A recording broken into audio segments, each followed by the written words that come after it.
Children have wonderful dreams, colorful and hopeful. Someone wants to be the president, and someone else a neurosurgeon. Children dream big, which is a good thing.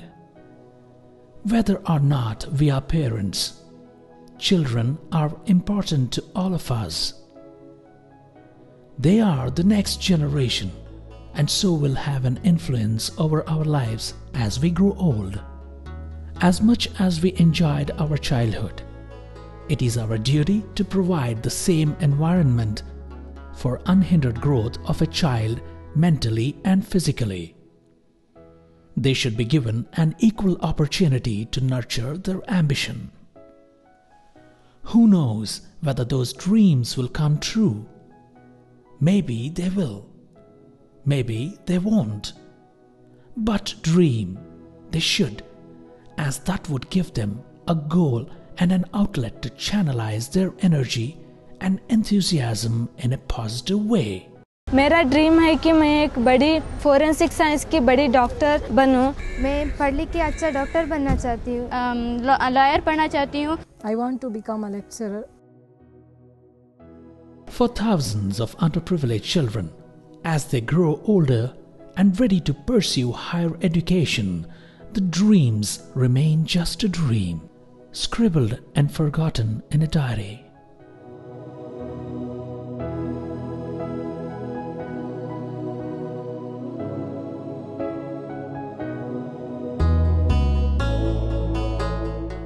This film is all about what we, as responsible Muslims, can collectively do to help our lesser privileged brethren who find it difficult to make both the ends meet.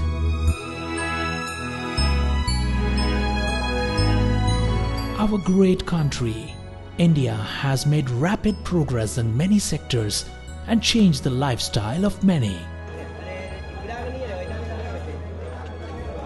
Why do large number of Muslims continue to be involved in lowly paid profession? The Sachar Committee, while making many recommendations, points out, in the field of literacy, the rate among Muslims is very much below than the national average. 25% of Muslim children in the age group of 6 to 14 years of age have either never attended school or have dropped out.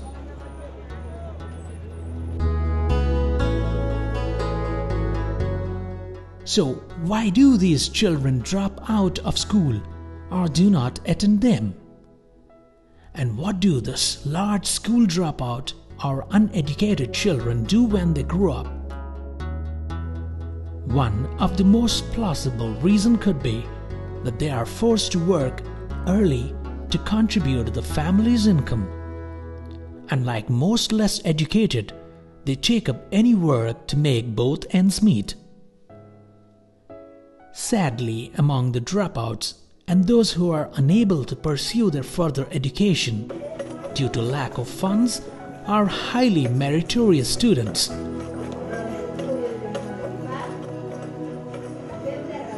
It is a competitive world. No business house or any other enterprises would provide employment out of any religious preference or sentiment. Everyone has to be competent to contribute to the growth of their employer. In this bleak scenario, the positive side is that large number of Muslim brethren are doing well and occupying top professional positions based on their qualifications. Similarly, significant Muslim community members with their enterprising skills run profitable business in the country.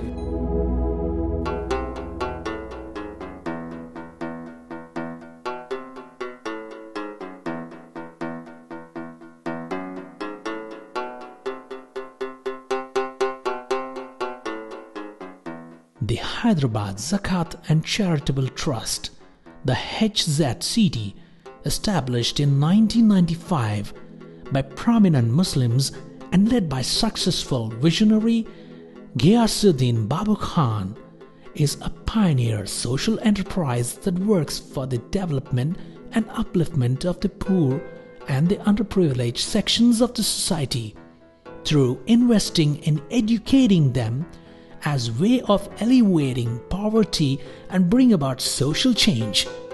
In the first year, we collected from friends, close friends and close relatives about 11 lakhs of rupees. Today, after 17 years, our budget has risen to 11 crores of rupees, mashallah. Inspired by the success of the Hyderabad Zakat and Charitable Trust and adapting its time-tested strategies, the Karnataka Zakat and Charitable Trust has been started by Mr. Khalil Ahmad, an enterprising businessman. I have been an entrepreneur for the past 17 years working in Hyderabad, running a biotech company. Recently, we sold our company to a very large international firm, and having done that, I wanted to spend some time giving back to the society what society has given to me. Me and my wife have been associated with running a school for the slum children in Hyderabad, and now we thought of doing something bigger. The first role model that came to our mind was Hyderabad Zakat and Charitable Trust, which has been doing a phenomenal work with giving scholarship to the students of Andhra Pradesh for the past 17 years. And we decided that we should do a similar program for children in the state of Karnataka, because this is where both our parents come from. Since then, we have set up offices in 12 districts of Karnataka. We have this year given scholarships to more than 3,300 students, and hopefully in the coming years we should be able to kind of cross the figure of 5,000 students in these 12 districts. This is a challenging task. We need the support of local people to help us realizing the dreams of the poor of their own community in their own state of Karnataka.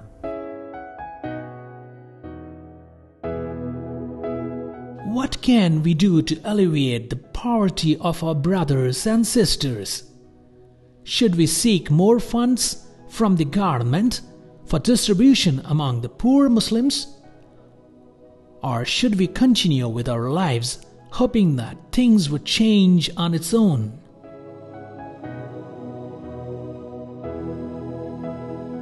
The social welfare schemes undertaken by the state and central governments are commendable.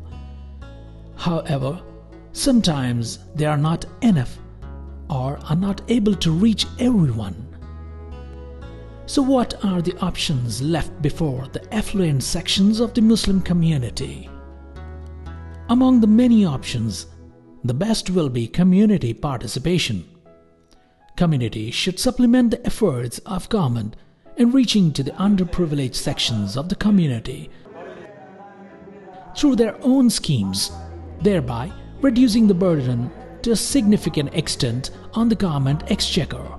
The social responsibility of the haves towards the have-nots is well defined in the Quran as zakat, which means transferring ownership of an amount of material wealth specified by the lawgiver to a poor Muslim who is not Hashimi nor their client, without material benefit returning to the giver in any way, for the sake of Allah Most High. Zakat is an obligatory annual tax to be paid by every affluent Muslim to the extent of 2.5% of their accumulated wealth. The Sharia prescribes as to who must give and who can receive such money. Muslims have hitherto given on an individual basis to whomsoever they thought were right to receive their zakat. KZCD believes that if the Muslim community is encouraged to pay their zakat on a collective basis, then a more structured effort can be made to make a meaningful difference in the way it is used for the welfare of the community. Of the several uses of zakat money prescribed by Sharia, KZCD believes that the most relevant for Indian Muslims and the maximum benefit would accrue to the underprivileged if the money was used to educate them. This was akin to the fact that a poor man would remain dependent on charity as long as you keep giving him food. But if you were to empower him with knowledge of a particular trade and also enable him to set it up, then he would become a productive member of the society and he may not need charity anymore. On the 1st of January 2011, the KZCD made a humble beginning in Karnataka. It organized a scholarship distribution program for poor and meritorious students at Loyola Hall in St. Aloysius College in Mangalore. Around 1,200 boys and girls from across 3 coastal districts of Karnataka received scholarships after facing interviews at the spot. KZCD has planned to distribute a total amount of Rs 2.5 crores among over 3,000 students in Karnataka. KZCD's scholarship is changing the lives of many. KZCD is presently funded by one family, and as more affluent Muslims of Karnataka see its success, hopefully they will be convinced of this concept and want to contribute to the organization. Thus, KZCD can get transformed in a much bigger social enterprise that can run its activities in a professional manner across every district of Karnataka. I'm Spurti and I'm from Mangalore. My mom's Ramani Mohan, and I came to know about this scholarship from a social worker.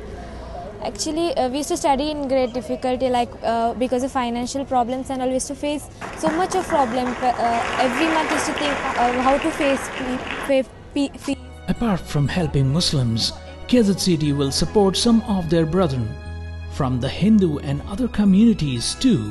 Karnataka Zakat and charitable ಟ್ರಸ್ಟ್ನವರು ಹಾಗೂ ಗೌರ್ಮೆಂಟ್ನವರು ತುಂಬ ಸಹಾಯ ಮಾಡ್ತಿದ್ದಾರೆ.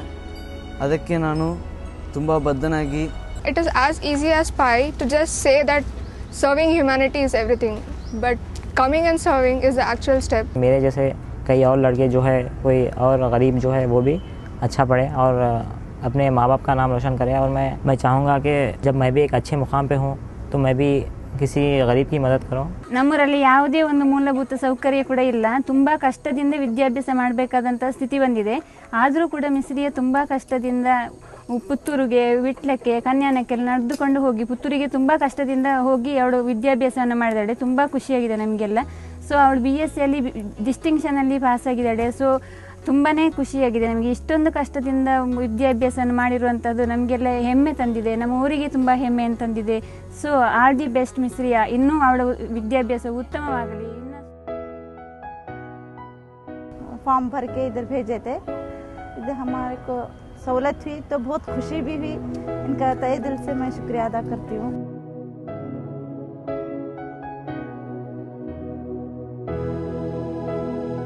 As we all know, the only hindrance that comes in the way of poor people making progress in this country is education. If you can just help them with their education, I think they will do the rest. This country gives a lot of opportunities for people who are educated, and there are enough God-gifted children who are there in the rural areas, who are among the poorest of the poor of a country. And if they can join the mainstream and help this country in the march towards progress, this would be a job well done.